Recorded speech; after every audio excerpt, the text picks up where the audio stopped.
என் பெயர் ஆன் பண்ணிக்கிறேன். இளங்கோவன்.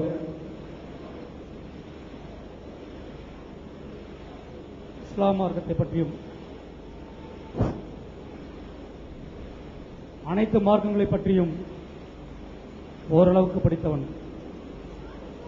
குறைவாக படித்திருக்கலாம், ஆனால் படித்திருக்கின்றேன். கிழக்கும் மேற்கும் அல்லாஹ்வுக்கே சொந்தம். நீங்கள் எந்த பக்கம் திரும்பினாலும் அங்கே அல்லாஹ்வின் முகம் இருக்கிறது. நிச்சயமாக அல்லாஹ் விசாலமானவன், எல்லாம் அறிந்தவன். திருக்குர்ஆன் 2:115 வசனம் சொல்லுகிறது.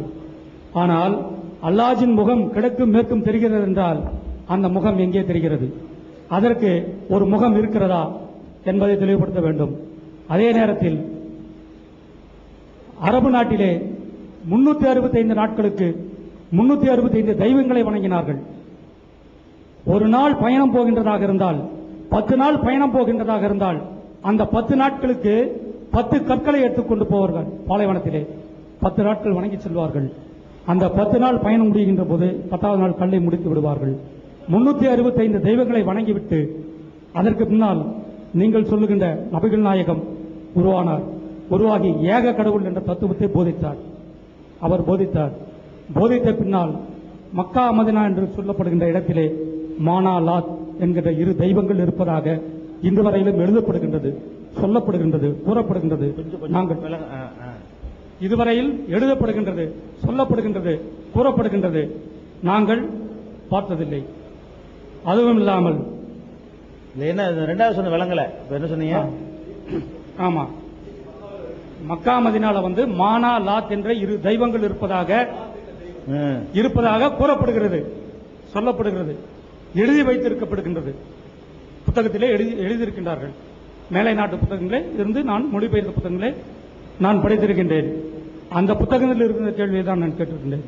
மானா லாத் தெய்வம் இருக்கின்றதா? அதே போல்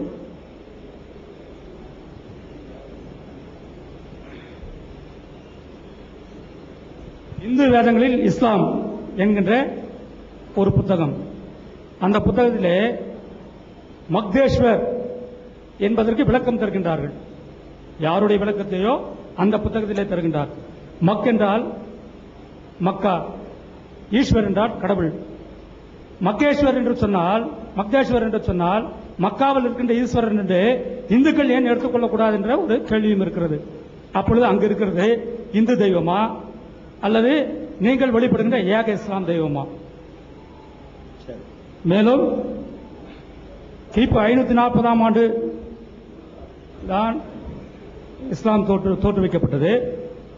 கிறிஸ்துவை ஏற்றுக்கொள்ளுக, கிறிஸ்துவ பிறந்த பின்னால் தான் நீங்களே சொல்லியிருக்கின்றீர்கள்.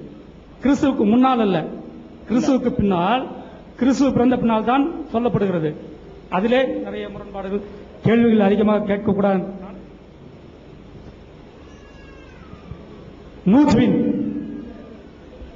நூஜ்வின் அலை என்பவர் சொல்லுகின்றார். குர்ஆனிலே வருகிறது. அந்த இந்துக்களின் வேதம் என்கிற புத்தகத்திலே வருகின்ற பக்கம் 16 வருகிறது. நூஜ்வின் சமுதாயத்தின் இந்துக்களே, நூஜ்வின் சமுதாயத்தினர் இந்துக்களே அதை மறுக்கிறார்கள். ஆனால் இந்து மத வேதங்கள் மறுக்கவில்லை என்று சொல்லப்படுகிறது. நூஜ்வின் அலை என்பவர் இந்துக்களுக்காக எந்த வேதத்தில், எந்த இடத்தில், எப்படிப்பட்ட கருத்தை அவர் இந்துக்களுக்காக போதித்தார்? இறை தூதர்கள் என்பது ஆயிரக்கணக்கான இறை தூதர்கள் வரலாம், வியாசர் வரலாம், வசிஷ்டர் வரலாம். எங்களுக்கு திருக்குறள், மாற்ற முடியாத திருக்குறள் தமிழருக்கு இருக்கிறது. அப்படி உங்களுக்கு குர்ஆன் இருக்கிறது. அப்படி இருக்கின்ற போது நூஜ் அலை எந்த இடத்தில் இந்துக்களுக்காக போதித்தார்? அதை விளக்க வேண்டும் என்று தாழ்மையுடன் கேட்டுக்கொள்கிறேன். நன்றி, வணக்கம். சகோதரர் அவர்கள் ஒரு கேள்வினால நிறைய கேள்வியை ஒண்ணுக்குள்ள ஒன்னா இணைச்சு கேட்டாங்க.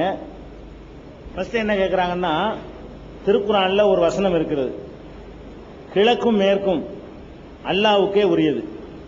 நீங்கள் எங்கே திரும்பினாலும் அங்கே அல்லாஹ்வுடைய முகம் இருக்கிறது அப்படின்னு ஒரு வசனம் குர்ஆன்ல இருக்கிறது. அப்ப கிழக்கு மேற்கு இதெல்லாம் முக்கியமானது கிடையாது. திசையெல்லாம் முஸ்லிம்கள் வணங்குறது கிடையாது. ஒரு யூனிஃபார்முக்காக ஏதாவது ஒரு பக்கம் வணங்கணுங்கிறதுக்காக வேண்டி முதல்ல கட்டப்பட்ட காபாங்கிற ஆலயத்தை நாங்கள் நோக்குறோமே தவிர அங்கதான் இறைவன் இருக்கிறான் என்பதற்காக செய்யல. அவர் கேள்வி என்னன்னு கேட்டா, எங்கே நோக்கினாலும் அல்லாஹ்வுடைய முகம் இருக்குன்னு வருத, அப்ப அல்லாஹ்வுக்கு ஒரு முகம் இருக்குதா? அது அவருடைய ஃபர்ஸ்ட் இறைவனை பற்றிய கேள்வி. முஸ்லீம்களும் சரி முஸ்லீம் அல்லாதவங்களும் சரி இந்த விஷயத்துல நிறைய பேர் தவறாக விளங்கி வைத்திருக்க, இஸ்லாத்தினுடைய கருத்தை தவறாக விளங்கி இருக்கிறீங்க. என்ன விளங்கி இருக்கிறோம்னு கேட்டா, இஸ்லாம் சொல்லக்கூடிய இந்த இறைவன்கிறவனுக்கு உருவமே இல்லை அப்படி இஸ்லாம் சொல்வதாக முஸ்லீம்கள்ல நிறைய பேர் விளங்கி இருக்கிறோம், முஸ்லீம் அல்லாதவங்களும் விளங்கி இருக்கிறீங்க. ஏன்னா நாகூர் அனிபா கூட ஒரு பாட்டு படிப்பாரு. என்ன படிப்பாரு? உருவமற்ற இறைவனுக்கு உண்மையானவர் அவர் படிப்பார். இறைவன் உருவமற்றவன் அப்படின்னு. அதனால அவர் கேள்வி என்ன கேட்கிறார், உருவமற்றவன் ஒரு பக்கம் சொல்லிக்கிறீங்க, அப்புறம் அல்லாவுக்கு முகம்ங்கிறீங்க, உருவம் இல்லாட்டி எப்படி முகம் எப்படி வரும்ன்ற மாதிரி தான் அந்த கருத்து அவருடைய கேள்வி சாராம்சம். ஃபர்ஸ்ட் விளங்கிறேன்னு, திருமறை குர்ஆன்லயோ நபிகள் நாயகத்தினுடைய பொன்மொழிகள்லயோ இறைவனுக்கு உருவம் இல்லைன்னு சொல்லப்படவே இல்லை. இறைவன் உருவமற்றவன் என்று எந்த இடத்திலும் குர்ஆன்ல சொல்லப்படவே இல்லை.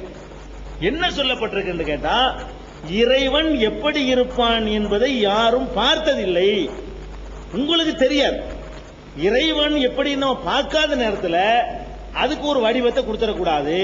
இஸ்லாம் எங்களுக்கு என்ன சொல்லி தருதுன்னு கேட்டா, இறை தூதர்களாகவே இருந்தாலும் நபிகள் நாயகமா இருக்கட்டும், அவங்களுக்கு முந்தி வந்த ஏசநாதரா இருக்கட்டும், அதுக்கு முந்தின மோசே அது ஆபிரகாம் போன்றவர்களா இருக்கட்டும், முதல் மனிதர் ஆதாமா கூட இருக்கட்டும், யாரும் இறைவனை பார்த்தது கிடையாது.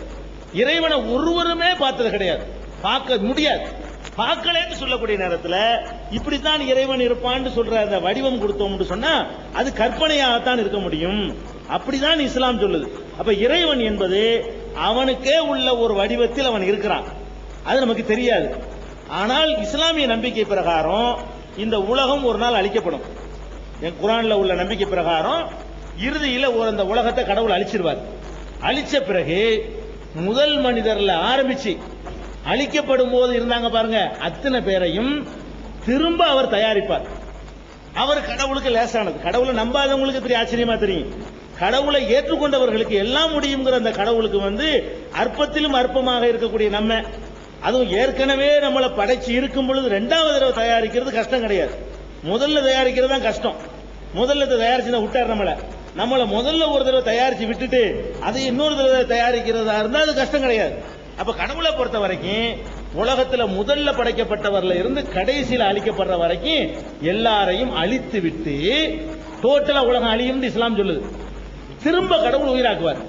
உயிராக்கி ஒவ்வொருத்தனுடைய நன்மை தீமைக்கு தக்கவாறு சொர்க்கம் நரகம் அவர் ஜட்ஜ்மெண்ட் பண்ணுவார். சில பேருக்கு 10 வருஷம் நரகம், சில பேருக்கு 100 வருஷம் நரகம், சில பேருக்கு 500 வருஷம் நரகம், அதுக்கப்புறம் அவர் சொர்க்கத்துக்கு போயிடுவார். சில பேர் நிரந்தரமான நரகம் என்று பல வெரைட்டியாக அவர் தண்டனை வழங்குவார். அந்த நியாய தீர்ப்பு நாள் அதுக்கு பேரு. அந்த நியாய தீர்ப்பு வழங்கக்கூடிய அந்த நாளில் இறைவனை எல்லோரும் காண்பீர்கள் நபிகள் நாயகம் சொல்றாங்க. இதுவரைக்கும் யாரும் பார்த்ததில்லை, ஆனால் எல்லாரும் பார்ப்போம். எப்படி பார்ப்போம்? நீங்கள் பௌர்ணமி தினத்திலே நிலவை எப்படி பார்க்கிறீர்களோ, எத்தனை 600 கோடி பேர் கூட பார்க்க முடியும். யாருக்கும் மறைக்க முடியுமா? தியேட்டர்ல உட்கார்ந்து இருப்பீங்க, தலை கீழே போடுறாங்க, ஒருத்தன் தலையை ஒருத்தன் மறைச்சு விடுது. முன்னாடி உள்ள ஆள் கொஞ்சம் பெரிய உயரமா இருந்தான்னு சொன்னா அவன் படம் பார்க்கறத மறைச்சு விட்டுறான். ஆனால் இறைவன் பௌர்ணமி நிலவு இருக்குன்னு வைங்க, கோடி பேர் ஒன்னா கூடுறோம், அவ்வளவு பேரும் பார்ப்போம், யாருக்கு மறைக்க இயலாது. எப்படி நிலவை ஒரே நேரத்தில் அத்தனை பேரும் நீங்கள் பார்க்கிறீர்களோ, யாரும் யாருக்கும் எந்த இடைஞ்சலும் செய்யாமல் பார்க்க முடிகிறதோ, அந்த மாதிரி உங்கள் இறைவனை நீங்கள் காண்பீர்கள் என்று நபிகள் நாயகம் ஸல்லல்லாஹு அலைஹி வஸல்லம் எங்களுக்கு சொல்லி இருக்கிறாங்க. அதனால இறைவனை காண்போம்னு சொல்லிட்டாலேயே அவனுக்கு ஒரு ஒரு சேப்பு இருக்குன்னு அர்த்தம். அவனுக்கு வடிவத்தை காண முடியும், கரண்டை காண முடியுமா, காத்தை காண முடியுமா, ஆற்றல் சக்தியை காண முடியுமா? காண முடியும் எப்ப சொல்றோமோ அப்ப ஏதோ ஒன்று இருக்குன்னு அர்த்தம். அப்ப இறைவன் அவனுக்கே உரிய முகம், அவனுக்கே உரிய கை, அவனுக்கே உரிய உடல் அமைப்பு, அவனுக்கே உரிய வடிவத்தில் அவன் இருக்கிறான்.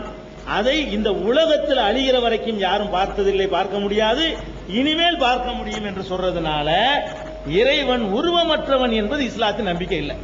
சூனியம் அல்ல இறைவன்கிறான், ஒண்ணும் இல்லாததுக்கு பேர் இறைவன் அல்ல, ஒரு சக்தி மட்டும் அல்ல இறைவன்கிறது. இறைவன்னா அவன் இருக்க. இன்னும் சொல்ல போனா இறைவன் அரிசி என்ற ஆசனத்தில் வீற்றிருக்கிறான். குர்ஆன் சொல்லுது அர் ரஹ்மானு அலல் அர்சிஸ்தவா, அரிசி என்ற ஆசனத்திலே அல்லாஹ் வீற்றிருக்கிறான் என்று திருமறை குர்ஆன் சொல்லுகிறது. அதனால இறைவனுக்கு முகம் இருக்குது என்பதில் உங்களுக்கு எந்த ஒரு டவுட்டும் வர வேண்டாம். அடுத்து அந்த ஐயாவுடைய கேள்வி என்னன்னு கேட்டா, நபிகள் நாயகம் காலத்தில் உள்ளவங்க லாத்து மனாத்து என்றெல்லாம் அந்த சிலைகளை வணங்கினதாகவும் சொல்லப்பட்டிருக்கிறது. அந்த சிலை இப்பவும் மக்காவில் இருப்பதாக சொல்லப்பட்டிருக்குன்னு கேட்கிறாங்க. இப்ப கிடையாது. ஆனால் நபிகள் நாயகம் அந்த பிரச்சாரத்தை துவக்கக்கூடிய நேரத்தில் 360க்கு மேற்பட்ட சிலைகளை வணங்கினாங்க. அதுல முக்கியமான சிலைகள் 3. 360 சிலைகள்ல முக்கியமான சிலை 3. ஒன்னு லாத்துங்கிறது, இன்னொன்னு உஸ்ஸாங்கிறது, இன்னொன்னு மனாத்துங்கிறது. லாத்து உஸ்ஸா மனாத்து என்று 3 பிரதானமான கடவுள்களை வணங்கி வந்தார்கள் என்று திருமறை குர்ஆன்ல உங்களுக்கு 53வது அத்தியாயத்தில் கூட பார்க்கலாம். அஃபரைத்துமுல் லாத்த வல் உஸ்ஸா வ மனாத்த சாலிசத்துல் உக்ரான்னு சொல்லி குர்ஆன்ல இருக்கிறது. லாத்து உஸ்ஸான்னு வணங்கி கொண்டிருந்தார்கள். அதாவது காக்கிறதுக்கு ஒரு கடவுள், அழிக்கிறதுக்கு ஒரு கடவுள், உருவாக்குறதுக்கு ஒரு கடவுள் என்று 3 கடவுள் கொள்கையை பிரதானமா வைத்துக் கொண்டு, அது அல்லாம சின்ன சின்ன குட்டி தெய்வங்களாக நிறைய கடவுள்களை அன்றைக்கு வணங்கி வந்தார்கள். இப்ப கிடையாது. நபிகள் நாயகம் வாழ்கிற காலத்திலேயே அந்த நம்பிக்கையிலிருந்து மக்கள் விடுபட்டு ஒரு கடவுள் தான் என்றதுக்கு வந்த பிறகு 14 நூற்றாண்டுகளாக அங்கே லாத்தும் கிடையாது, உஸ்ஸாவும் கிடையாது, மனாத்தும் கிடையாது. நபிகள் நாயகம் வாழுகிற காலத்திலே அந்த மக்கள் எல்லாம் திருந்தி அந்த நம்பிக்கையிலிருந்து விடுபட்டுட்டாங்க. இப்ப கிடையாது. இப்ப இருக்கிறதாக எந்த புத்தகத்தில் எழுதி வச்சாலும் அது தப்பு. நபிகள் நாயகம் வாழ்ந்த காலத்தில் அது 2 சொன்னாரு, லாத்து மனாத்து, அதோட எக்ஸ்ட்ரா உஸ்ஸாண்டு 1, இந்த 3 இருந்ததாக இருக்கிறது. அடுத்து அவருடைய கேள்வி என்னன்னு கேட்டா, லூத்து என்று ஒரு இறை தூதர் இருந்தார் நபிகள் நாயகத்துக்கு பல லட்சக்கணக்கான வருஷங்களுக்கு முன்னால். அவருடைய காலத்தில் உள்ள மக்கள் என்ன பண்ணாங்கன்னு கேட்டா, ஓரின சேர்க்கையில் ஈடுபட்டு இருந்தாங்க. ஆணோட ஆண் சேர்ந்துகிறது, திருமணம் செய்யறது கிடையாது. அதை திருத்துறதுக்காக அனுப்பப்பட்டவர் தான் லூத்து என்ற இறை தூதர். ஒரு புஸ்தகத்தில் அவர் படிச்சிருக்காரு. அந்த லூத்துங்கிறவர் இந்தியாவுக்கு வந்தவர் தான் ஒரு புஸ்தகத்தை எழுதிச்சான். அதை வச்சு அவர் கேட்கிறாரு. அவர் இந்து மத மக்களுக்கு தான் அனுப்பப்பட்டிருக்கிறாரு. லூத்து நபியுடைய லூத்துங்கிற இறை தூதருடைய சமுதாயம் அது இந்துக்கள் தான் அப்படின்னு அந்த புஸ்தகத்தை எழுதியிருக்குது. அது என்னன்னு கேட்கிறாரு. அது சும்மா ஒரு அனுமானம், அப்படி குர்ஆன்ல சொல்லப்படவில்லை. லூத்து என்பவர் அனுப்பப்பட்ட ஏரியா இந்துஸ்தான் என்று என்ன செய்யப்படல, குர்ஆன்ல சொல்லப்படவில்லை. நபிகள் நாயகம் சொல்லவில்லை. ஒரு புஸ்தகத்தில் ஒருத்தர் எழுதுறாருன்னா அவரா எழுதிக்கிறார். அதுக்கு இஸ்லாம் பொறுப்பேற்காது. லூத்துங்கிற அந்த இறை தூதர் இந்தியாவுக்கு அனுப்பப்பட்டார் என்றோ, இந்தியாவில் உள்ளவங்க அந்த மாதிரி ஹோமோசெக்சுவல்ங்கிறதுல ஈடுபட்டு இருந்தாங்க என்றோ சொன்னார்னு சொன்னா அது போதிய ஆராய்ச்சி இல்லாம சொல்லப்பட்டதா இருக்கும், அல்லது காழ்ப்புணர்வுல சொல்லப்பட்டதா இருக்குமே தவிர அது குர்ஆனுடைய ஆதாரத்தின்படி அமைந்தது கிடையாது. குர்ஆன் என்ன சொல்லுதுன்னு கேட்டா, உலகத்தின் எல்லா பகுதிகளுக்கும் இறை தூதர்கள் அனுப்பப்பட்டார்கள். அரபு நாட்டுக்கு தான் அனுப்பப்பட்டார்கள் கிடையாது. உலகத்தில் உள்ள என்ன பிறந்த தமிழ்நாடா, இங்க 100கணக்கான இறை தூதர்கள் வந்திருப்பாங்க. அவங்களை இத்தனை பேர் நம்ம கடவுளாக்கி இருப்போம். அவங்க இறந்து போயிருப்பாங்க, கடவுளாக்கி இருப்போம். அதே மாதிரி உலகம் முழுவதும் இறை தூதர்கள் அவங்கவுங்க பாஷையில, அரபுல தான் எல்லாரும் அனுப்பப்படல. தமிழ் பேசுற மக்களுக்கு தமிழ் தூதர், இந்தி பேசுற மக்கள், இந்தி பின்னாடி உண்டானது புரிஞ்சுக்கிறதுக்காக சொல்றேன். கர்நாடகம் பேசுறவங்களுக்கு கன்னட தூதர், இப்படி இறை தூதர் அனுப்பப்பட்டார்கள். இப்படித்தான் நாங்க நம்பணுமே தவிர இன்ன தூதர் இந்த நாட்டுக்கு அனுப்பப்பட்டார்னு சொல்வதற்கு எந்த ரெக்கார்டும் கிடையாது. அதெல்லாம் கற்பனையா தான் சொல்லப்பட்டிருக்கு. அதை நம்ம ஏத்துக்கிற முடியாது. அந்த புத்தகத்தில் உள்ளது. அடுத்து முஸ்லிம் சகோதரர்களுக்கு மீண்டும் அன்புடன் வேண்டிக் கொள்கிறேன். முஸ்லீம் அல்லாத நம் சகோதரர்கள் வந்து கொண்டே இருக்கிறார்கள். வாலண்டியர்ஸ் உங்களை கேட்டாங்கன்னா தயவு செய்து எழுந்து இடம் கொடுங்க.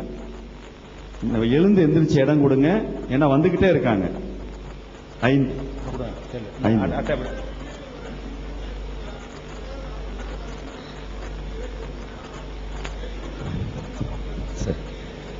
கேள்வியை சுருக்கி கேட்க சொன்னாங்க.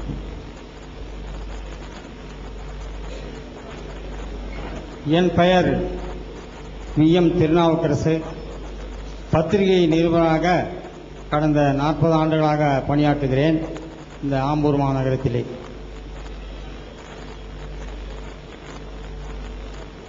இந்த இஸ்லாம் ஓர் இனிய மார்க்க விழாவுக்கு என்னுடைய நல்லாசிகள். இந்த ஆம்பூரில் நடக்கிறது ரொம்ப நான் தொலைக்காட்சியில் பார்க்கும்போதெல்லாம் இந்த மாவட்டத்திலே நம் நகரத்திலே நடத்த வேண்டும் இந்த நிகழ்ச்சியை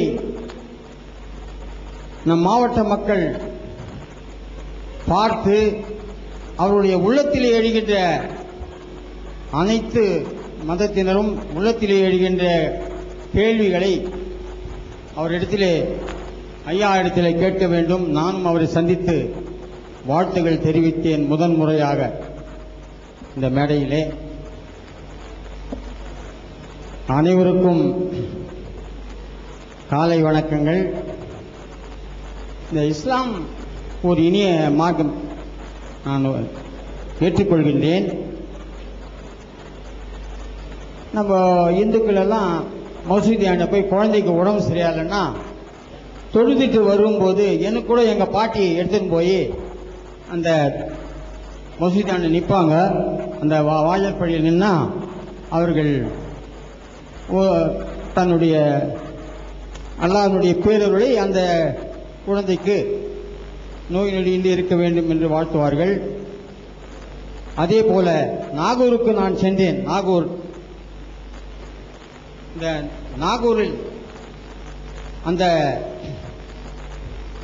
அதை நடத்துகின்ற அறக்கட்டளையின் தலைவர் அவர்கள், நான் தினத்தந்தி பத்திரிகையின் நிருபர் ஐயா என்று சொன்னவனே என்னை அழைத்துக் கொண்டு போய் மெயில், அவர் கையிலே மெயில் ஒன்றாக இணைத்திருந்தார். அதை வாழ்த்தி 2 கையிலும் அங்கே பூந்தி கொடுத்து என்னை உற்சாகப்படுத்தி சென்றார். நான் ஞானிகள் வரும்போதெல்லாம் அவர்களை சந்திக்க வருது. இப்படி இருக்கும்போது ஆம்பூர்ல ஒரு பெரிய தொழிலதிபர், தோல் தொழிலதிபர் நெய்மத்துல்லா அவர் பெயரே, அவர் நகரமன்ற உறுப்பினராக இருந்தார். அவர் மெக்கா மதினாவுக்கு போகின்ற ஒரு பாக்கியம் அவருக்கு கிடைத்தது. அவர் என்னிடத்திலே சொன்னார். நான் போய் அவருக்கு வாழ்த்துக்கள் தெரிவித்தேன். அவர்கள் போய் திரும்பி வந்தார். அப்பொழுது அவர் இல்லத்திற்கு சென்று அவளை கட்டித் தழுவி என்னுடைய ஆசைகளை தெரிவித்தேன். அவர் ஒரு சிறிய பாட்டிலில் தண்ணீரும் ஒரு பேரிச்சம்பழத்தையும் என்னிடத்திலே கொடுத்தார். நான் பெற்றுக்கொண்டேன். அதே போல 30 ஆண்டுகளுக்கு முன் சென்னை மாநகரத்துக்கு போப்பாண்டவர் வருகை தந்தார். எப்படி வந்தார் அவர்? பிஜி பன்னீர்தாஸ் சகோதரர்கள் முதன்முறையாக இந்தியாவுக்கு, அது தமிழகத்திற்கு, சென்னை மாநகரத்துக்கு அவரை அழைத்துக் கொண்டு வந்து மெரினா கடற்கரையிலே முதலாக 200 தொலைக்காட்சி பெட்டிகளை அங்கே வைத்து அந்த போப்பாண்டவர் எல்லோருக்கும் ஆசி வழங்க வேண்டும், இந்து முஸ்லிம் கிறிஸ்துவர் எல்லா இனத்தவருக்கும் ஆசி வழங்க வேண்டும் என்று நல்ல உள்ளத்தோடு அவர் அங்கே செய்தார். நானும் போயிருந்தேன். அதை முடித்த பின் அப்பமும் திராட்சை ரசம் கொடுத்தார்கள். நானும் அதை ஏற்றுக்கொண்டு அருந்தினேன். இப்படி இருக்கும்போது மெக்கா மதினாவுக்கு இஸ்லாமியர் அல்லாதவர்கள் போகக்கூடாது. ஜித்தாவோட சரி, ஜித்தாவுக்கு, ஏன்னா அந்த நாட்டினுடைய அரசன் அங்கே ஒரு சட்டத்தை விதித்து இருக்கிறார். அது பல தலைமுறையாக இருந்து கொண்டிருக்கிறது. அதை பற்றி நான் சொல்லவில்லை. ஆனால் இந்துக்கள் காசிக்கு யார் வந்தாலும் வானான்றதில்ல, தாஜ்மஹால் பார்க்கறதுக்கு யார் வந்தாலும் வானான்றதில்ல. எல்லா புண்ணிய ஸ்தலங்களுக்கு எல்லா மதத்தினரும் வருகின்றார்கள். நாங்கள் வேண்டாம் என்று சொல்வதில்லை. அதே போல் ஒரு இந்து எப்படியாவது அதை போக வேண்டும் என்று சொன்னார். அவர் இஸ்லாத்திலே சேர்ந்து குரானை படித்து பட்டம் பெற்று அவர் 7 மொழிகளிலே குரானை எழுதியிருக்கின்றார். ஆம்பூர் மதுரூன் கல்லூரிக்கு வந்திருந்தார் அவர். நான் 7 மொழிகளிலே இந்த குரானை எழுதியிருக்கின்றேன் என்று சொல்லி இஸ்லாமியாக மாறி நான் போய் அந்த புனித ஹஜ் பயணத்தை முடித்து வந்தேன் என்று சொன்னார். நாங்களெல்லாம் போகின்ற வாய்ப்பு இல்லை. இதற்கு இஸ்லாம் ஓர் இனிய மார்க்கம். இவர்கள்தான் அதை செய்ய வேண்டும், எடுத்து சொல்ல வேண்டும். சொன்னால் கண்டிப்பாக அந்த புனித மார்க்கத்திற்கு சென்று நாங்களும் அவருடைய பேரருளை பெறுகிறோம். அல்லாவின் பேரருள் எல்லோருக்கும் கிடைக்க வேண்டும். விருப்பம் உள்ளவர்கள் தான் மெக்காவுக்கு போக வேண்டும். விருப்பம் இல்லாதவர்கள் போக முடியாது. அது இஸ்லாத்துடைய சட்டம் அது. ஆகவே இதற்கு நீங்கள் வேண்டிய வழியை செய்ய வேண்டும் என்று கேட்டுக்கொள்கிறேன். வாய்ப்புக்கு நன்றி கூறி விடைபெறுகிறேன். நன்றி, வணக்கம். ஐயா அவர்கள் என்ன கேட்கிறாங்கன்னு கேட்டா, சுருக்கமா மக்காவுல நான் போறதா இருந்தா முஸ்லீம் தான் போகணும், மற்றவங்க போகக்கூடாதுன்னு சொல்றீங்க. போப்பாண்டவரை போய் எல்லாரும் பார்க்குறோம், இந்து பார்க்குறோம், முஸ்லீம் பார்க்குறோம், கிறிஸ்டின் போய் பார்க்குறோம், நாகூர் தர்காவுக்கு நாங்கள் எல்லாருமே போயிருக்கிறோம். அப்படிலாம் இருக்கக்கூடிய நேரத்தில் மக்காவுக்கு போறதுக்கு மட்டும் ஏன் அப்படி அதை கொஞ்சம் மாற்றி அமைங்க அப்படிங்கிறது அப்படியே கேள்வி. அந்த கேள்விக்கு போறதுக்கு முன்னாடி ஒரு தகவல் இங்க வைக்கப்பட்டதுனால அதுக்கு விளக்கம் சொல்ல கடமைப்பட்டிருக்கிறோம். பையன் நாகூருக்கு போனேன்னு சொல்றாங்க இல்லையா, இந்த நாகூருக்கு இஸ்லாத்துக்கு சம்பந்தம் கிடையாது. முதல்ல அது விளங்கிக்கணும். இஸ்லாமிய நம்பிக்கை என்னன்னு கேட்டா, ஒரே ஒரு கடவுள் தான் வணங்கணும்னு தான் இஸ்லாமிய நம்பிக்கை. நாகூர்ல என்ன விஷயம்னு கேட்டா, என்னை மாதிரி ஒரு மனிதர் இறந்து போயிட்டாரு, சாவுல மீதுன்னு ஒரு பேரு, பல வருஷத்துக்கு முன்னாடி இறந்து போயிட்டாரு. அவரை அங்க பதிச்சு வச்சிருக்காங்க, அவரை போய் கும்பிடுறாங்க. அப்ப ஒரு இறைவனை வணங்க வேண்டும் என்ற கொள்கைக்கு அது எதிரானது. அரபு நாட்டில் அதெல்லாம் கிடையாது. நபிகள் நாயகத்தை நாங்கள் கும்பிட முடியாது, அங்க சந்தனக்கூடு கிடையாது, அங்க தேர் திருவிழா கிடையாது. அரபு நாட்டில் இந்த மாதிரியான இதை அனுமதிக்கவே மாட்டாங்க. அப்ப நபிகள் நாயகம் அவர்கள் எதை ஒழிக்க வந்தார்களோ அதை இஸ்லாத்தின் பெயரால இவங்க செஞ்சுட்டு இருக்காங்க. நாகூர்ல உள்ள முஸ்லீம்கள் அதை நீங்களும் இஸ்லாத்துல உள்ள நினைச்சுக்கிட்டு செஞ்சுட்டு இருக்கிறீங்க. மனிதனை வழிபடுவதை இஸ்லாம் ஏத்துக்கிறாது. அல்லாஹ்வை தவிர யாரை வழிபட்டாலும் ஒத்துக்கிறாது. முஸ்லீமை வழிபட்டாலும் ஒத்துக்கிறாது, உசுரோட உள்ளவரை வழிபட்டாலும் ஒத்துக்கிறாது, இது இறந்து போனவரை வழிபட்டாலும் இஸ்லாம் ஒத்துக்கிறாது. அப்ப நாகூர், ஏர்வாடி, அஜ்மீர் இதுகள்ல எல்லாம் போய் மனிதனை கும்பிடுறாங்க. மனிதன் தான் அவங்க எல்லாம். இறந்து போன ஆட்களை அடக்கம் பண்ணி இருக்கிற ஒரு இடம். அங்க கடவுள்லாம் கிடையாது. அங்க அவரு சாப்பிட்டாரு, அவரும் குடிச்சாரு, அவர் நோய்வாய்ப்பட்டாரு, அவரும் துன்பத்துக்கு ஆளானாரு, அவரும் மூத்தா போயிட்டார், இறந்து போயிட்டார். கடவுள்னா சாவக்கூடாது. கடவுளுடைய முதல் இலக்கணம் என்னன்னு கேட்டா, கடவுளுக்கு சாவு வரக்கூடாது. எப்ப செத்தாரோ அவர் கடவுள் இல்ல. அப்ப செத்து போய் தானே ஆளை அடக்கம் பண்ணி வச்சிருக்கீங்க. அவர் காலமெல்லாம் உயிரோட இருக்க முடியல, அவரை போய் எப்படி நீங்க பண்றது?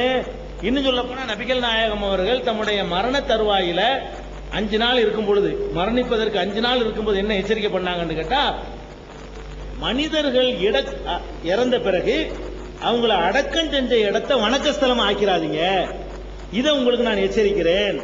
என்னுடைய அடக்கஸ்தலத்தை வணக்கஸ்தலம் ஆக்கிறாதீங்க, என்னுடைய அடக்கஸ்தலத்தை நீங்க விழா கொண்டாடாதீங்க என்று நபிகள் நாயகம் அவர்கள் கடுமையை எச்சரிச்சிட்டாங்க. அது ஒரு வியாபார நோக்கத்தில் பணம் சம்பாதிக்கிறதுக்காக உண்டாக்குனதுதான் நாகூர், ஏர்வாடி, அஜ்மீர், இந்த தர்காக்கள். அதுக்கு பேர் தர்கா. பள்ளிவாசல் வேறு, தர்கா வேறு. பள்ளிவாசல்னா வெறுமனே சுத்தமான ஒரு இடம், அங்க யாரும் அடக்கம் செய்யப்பட்டிருக்க மாட்டாங்க, வெறும் சுத்தமான ஒரு இடம். அதுல போய் நாங்க கடவுளை மனசில் நினைச்சு வழிபட்டு வருவோம். தர்கா என்று சொன்னோம்னு சொன்னா இறந்து போன மனிதரை அடக்கம் செஞ்சு வச்சிருப்பாங்க. அது இஸ்லாத்துல அனுமதி இல்லை. இந்த மயிலரக கொண்டை தடவுறதெல்லாம் அது மயிலரக என்ன, அது ஒரு உயிரினம், மனிதனை விட மட்டமானது. கடவுள் படைப்புல வசந்தம் மனுஷன் தான். மனுஷனுக்கு போய் யானை ஆசி வழங்குதுங்கிறது, மனுஷனுக்கு போய் மயிலரக கட்ட ஆசி வழங்குதுன்னு சொல்லுவாங்க. மனுஷனை கேவலப்படுத்துற மாதிரி. நமக்கு மிஞ்சினதா யானை? மயில் நமக்கு மேல சிறந்ததா? நம்ம தான் சிறந்தவன். உலகத்துல கடவுள் படைச்ச படைப்புலையே 6வது அறிவு உள்ளவன் மனுஷன் தான். மனுஷனுக்கு மட்டும்தான் எல்லாமே. நம்ம என்ன பண்றோம்னு கேட்டா, மனிதனுக்கு மற்றவர்கள் மற்ற மிருகங்கள் ஆசி பண்ற மாதிரி எல்லாம் இருந்தா கூட ஏத்துக்கிறோம். அதனுடைய பிரதிபலிப்பு என்ன பண்றாங்க, மயிலரை கட்டை வச்சு என்ன செய்வாங்க, தலையில் தடவுவாங்க. அது மட்டும் ஐயா சொன்னாரு, அது மட்டும் அங்க செய்ய மாட்டாங்க. கொஞ்சம் காசு கூசு கொடுத்தாருன்னு சொன்னா, அந்த நாகூர்ல அடங்கியிருக்காருல சாவலம் மீது, அவர் போட்டு செருப்புன்னு சொல்லி ஒரு வெள்ளி பெட்டில வச்சிருக்காங்க. அதற்கு தலையில வைப்பாங்க. அதுக்கு 100 ரூபா கொடுக்கணும். 100 ரூபா கொடுத்து எழுத சொன்னா அவர் போட்டு செருப்பத்துக்கு தலையில வைப்பாங்க. இதெல்லாம் இஸ்லாம் கண்டிக்கிற ஒரு காரியம். இஸ்லாம் தர்காவை வச்சு சம்பாதிக்கக்கூடியவர்கள் மக்களை ஏமாத்தி கொண்டிருக்கிறார்கள். நூல் முடிகிறது, அது பண்றது, உண்டியல்ல காசு போட விட மாட்டான்ல, எனக்கு தந்துருங்க கேட்பான். இது பார்த்தாலே தெரியும், அதெல்லாம் வியாபாரம், கமர்ஷியல். அது பள்ளிவாசல்ல அதெல்லாம் நடக்காது. பள்ளிவாசல்ல காணிக்க கிடையாது. பள்ளிவாசலுக்கு போகும்போது எதையும் கொண்டு போகக்கூடாது. கடவுளுக்கு கொண்டு போய் கொடுக்குறேன்னு பள்ளிவாசல் எதையும் கொடுத்துடக்கூடாது. வாழைப்பழம் வாங்கிட்டு போகக்கூடாது, தேங்காய் வாங்கிட்டு போகக்கூடாது, பூ வாங்கிட்டு போகக்கூடாது, பத்தி வாங்கிட்டு போகக்கூடாது, சாம்பிராணி வாங்கிட்டு போகக்கூடாது. பள்ளிவாசலுக்கு வீசின கை வெறுங்கையுமா போனா போதும். பள்ளிவாசல் கட்டிட நிதிக்குன்னு ஏதாவது கேட்டா கொடுக்கலாம். கடவுளுக்கு கொடுக்குறேன்னு போய் பள்ளிவாசல் கொடுக்கக்கூடாது. கடவுள் தேவையற்றவர் இஸ்லாம் சொல்லுகிறது. அதனால அந்த நாகூர் சமாச்சாரத்துக்கு இஸ்லாம் சம்பந்தம் கிடையாது. அதை முதல்ல சொல்லிக்கிறேன். அடுத்து கேள்விக்கு வருவோம். கேள்வி என்னன்னு கேட்டா, மக்காவுக்கு ஏன் முஸ்லீம் மட்டும் தான் அனுமதிக்கிறீங்க, எல்லாரையும் விட்டுற வேண்டியதான? திருமறை குர்ஆன்லயும் நபிகள் நாயகத்தின் அறிவுரையிலையும் இது தெளிவா சொல்லப்பட்டிருக்கு. முதல்ல விளைவிக்கணும். இஸ்லாம் என்ன சொல்லுதுன்னா, இப்ப நாமளா உண்டாக்குன ஒன்னா இருந்தா மாத்திரலாம். குர்ஆன்ல ஒண்ணு இருக்குமே, ஏன்னா நாங்க போய் மாத்திர முடியாது. நபிகள் நாயகமே சொல்லி இருப்பார்கள், மாத்திர முடியாது. இஸ்லாம் என்ன சொல்லுதுன்னு கேட்டா, எல்லா பள்ளிவாசல் வழிபாட்டு தலத்துக்கெல்லாம் எல்லாரும் வரலாம். இங்க உள்ள ஆம்பூர் பள்ளிவாசலுக்கு தான் நீங்க எல்லாம் வரலாம், அதெல்லாம் தடுக்க கூடாது, யார் வேண்டாலும் வரலாம். ஆனால் இஸ்லாம் என்ன சொல்லுதுன்னு கேட்டா, மக்கா என்ற அந்த ஊரை புனித நகரம் என்று இஸ்லாம் அறிவிக்கிறது. புனித நகரம்டா என்னன்னு கேட்டா, அந்த நகரத்திற்கு என்று வேற ஊர்களில் இல்லாத சிறப்பு சட்டங்கள் இருக்கிறது. அந்த நகரத்துக்குள் நுழைந்து விட்டால் ஒரு புற்பூண்டை கூட கிள்ளக்கூடாது. அந்த நகரத்தில் நுழைந்து விட்டோம் சொன்னா வேட்டையாடக்கூடாது. எந்த ஜீவன்களை என்ன செய்யக்கூடாது, வேட்டையாடக்கூடாது. அந்த நகரத்தில் உள்ளதுக்குன்னு தனியான ஸ்பெஷல் சட்டம் இருக்கிறதுனால அந்த சட்டத்தை யார் நம்புகிறார்களோ அவங்க தான் அதை பேண முடியும். அதாவது நான் அந்த வட்டத்தில் வரக்கூடியவங்க இல்லைன்னா என்ன செய்வாங்கன்னா, அந்த விதிகளை அவர்கள் மீறி விடுவார்கள். மீறிட்டார்களே ஆனால் அங்கன ஒரு ரசாபாசம் ஏற்படும். அந்த ஒரு இடத்தை மட்டும் புனித நகரம் அறிவிச்சிருக்கிறதுனால, மக்கா என்பதை உலகத்தில் வேற எந்த நகரத்தையும் புனித நகரம் நாம் அறிவிக்க முடியாது. இஸ்லாமியர்களுக்கு புனித நகரம் அறிவிக்கப்பட்டிருக்கிறது மக்காங்கிறது, மதீனாங்கிறது. இந்த இரண்டும் புனித நகரங்கள் அறிவிக்கப்பட்டதுனால அதுக்குன்னு சில விதிமுறைகள், சிறப்பு சட்டங்கள் இருக்கிறது. உண்பதில் இருந்து பருகுவதில் இருந்து எல்லாத்திலையும் நிறைய தனிச்சட்டங்கள் இருக்கிறதுனால அதெல்லாம் ஒருத்தர் யாரு நம்பிக்கை கொண்டிருக்கிறாரோ அவர் தான் ஃபாலோ பண்ண முடியுங்கிறதுனால அதுல இஸ்லாத்தை நம்பி ஏற்றுக்கொண்டவர்கள் தான் வரணும். ஆனால் ஒரு ஜாதி அடிப்படையில் அதை குறைக்கல. இப்ப நம்ம இன்னைக்கு ஒரு கடவுள் தான் ஏத்துக்கிட்டேன்னு சொல்லிட்டு சரின்றுவாங்க. ஒரு வார்த்தை தான் சொல்லணும், வேற ஒண்ணும் கிடையாது. நீங்க ஆசைப்பட்டா கூட நானும் வர்றேன்யா, நான் அல்லாதான் கடவுள், ஒரே கடவுள் தான் ஏத்துக்கிட்டேன்னு சொன்னா முடிஞ்சு வச்சுக்கத. உள்ளத்தில் உள்ளதான் நுழைஞ்சு ஆராய்ச்சிலாம் பண்ண மாட்டாங்க. வணங்குதா, யாராலையும் முடியாது. உள்ளத்தில் உள்ளது யாருக்கும் கண்டுபிடிக்க இயலாது. ஒரு வாக்குமூலம் தான், நான் இதுல தான் இருக்கிறேன்னு சொல்லிட்டா போதும் விட்டுருவாங்க. ஆனால் அது வெளிப்படையாக சொல்லாத வரைக்கும் நீங்க பேணாம இருந்தீங்கன்னா நாளைக்கு ஒரு ரசாபாசம் வந்துடும், அங்கிருந்து வந்தா இங்க தேவையில்லாம அப்படிப்பாங்க. இன்னைக்கு கூட நீங்க பார்க்கலாம், சில கோயில்களுக்கு போனோம்னு சொன்னா அதுல சில ஆட்கள்லாம் வரக்கூடாதுன்னு எழுதி போட்டுருக்காங்க. சில லுங்கி அணிந்து கொண்டு வரக்கூடாது. சில கோயில்கள் இன்னைக்கும் போர்டுகளே தொங்குறது. அதை நாங்க வித்தியாசமா எடுக்க மாட்டோம். ஏன்னு கேட்டா அதனுடைய விதி அது. சில கோயில்கள்ல சட்டை அணிஞ்சுக்கிட்டு போக கூடாது. ராஜீவ் காந்தி திருச்செந்தூருக்கு வரும்போது சட்டையை கட்டுறாங்க. நம்ம எல்லாரும் பார்த்து, நாட்டினுடைய பிரதமரா வந்தாரு, அவர் வந்தா கூட சட்டையை கழட்டிட்டு தான் உள்ள வரணும்னா கழட்டிட்டு தான் உள்ள வந்தார். அதை நம்ம பார்த்தோம். சோனியா காந்தி ஒரு கோயிலுக்கு போகும்போது வரக்கூடாது தடுத்து விட்டாங்க. ஏன்னா அவர் கிறிஸ்துவ பாரம்பரியத்தில் வந்தவர், நீங்க உள்ள வரக்கூடாது, உங்களுக்கு அனுமதி இல்லைன்னு சொன்னாங்க. அப்போ ஒவ்வொரு கோயிலுக்கும் ஒரு சில விதிகள், ஆகம விதிகள் வச்சிருப்பாங்க. அந்த விதிகளை நம்ம அதை மாற்ற சொல்லக்கூடாது. அது இப்ப சபரிமலை இருக்குது, அதுக்குன்னு சில தனியா ஸ்பெஷல் விதிமுறைகளை வச்சிருக்கிறாங்க. நீங்க அதை மாத்துங்கன்னு போய் கேட்க முடியுமா? அது அவங்களுடைய விதி. இப்ப இஸ்லாமிய விதி என்னன்னு கேட்டா, மக்கா என்பது ஒரு புனித நகரம். அந்த நகரத்துக்கு சிறப்பு சட்டங்கள் இருக்கிறது. அதை யார் நம்பி ஏற்றுக்கொண்டிருக்கிறார்கள் அவர் தான் பேணுவார்கள். அதனால அந்த ஒண்ணுக்கு மட்டும் மற்றவங்க வர வேண்டாம் அப்படின்னு அந்த தடை செய்து வைத்திருக்கிறது. இந்துக்கள் இஸ்லாமிய மதத்தில் மாறினா அந்த புனித பயணம் பண்ணலாம்னு இருக்குது. உடனே பண்ணுவான் அப்ப இருக்குது. ஆனா மதம் மாறி அந்த குர்ஆனை படிச்சு அதுக்கு உண்டான நற்சான்றிதழ் பெற்றால் ஜித்தாவிலிருந்து போலாம்.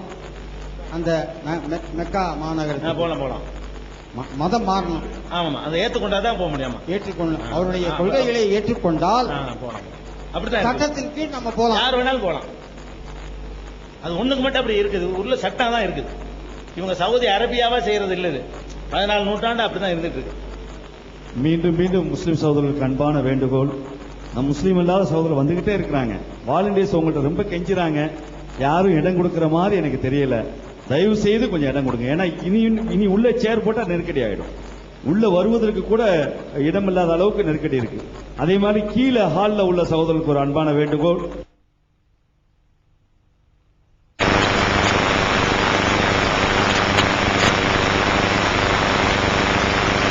பேர் பி சண்முகம், பேர் நம்பர் 2.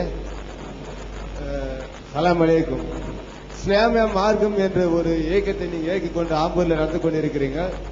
அதை பத்தி நாங்க பார்த்து எங்க மனசுக்கு நல்ல சாந்தி, அமைதி கரெக்டா இருக்கிறது. பிறகு இதுக்கு முன்ன எங்க தாத்தா, எங்க அப்பா, நான் இப்போ வாழ்ந்து கொண்டிருக்கிறது ஒரு முஸ்லீமுடைய இதுலதான் நாங்க வாழ்ந்து கொண்டு இருக்கிறோம். அவங்களுடைய பண்பாடு, அவங்க பேசுறது, அவங்க அந்த 5 வேளை தொழுவை இவங்க பண்றது எல்லாம் எங்களுக்கு நல்லா பிடிக்கும். அதே போல சில நண்பர்கள், முஸ்லீம் நண்பர்கள் எனக்கு ஆம்பூர்ல வந்து இஸ்லாமிய மார்க்கம் என்ற ஒரு இயக்கம் நடந்து கொண்டிருக்குது. அதை நீங்கள் எல்லோரும் பார்க்க வேண்டும். அதை பார்த்து அது நன்மையா தீமையா என்ற ஒரு அறிகுறியை நீங்கள் எங்களுக்கு விளக்கம் கொடுக்குமாறு என்று சொன்னார்.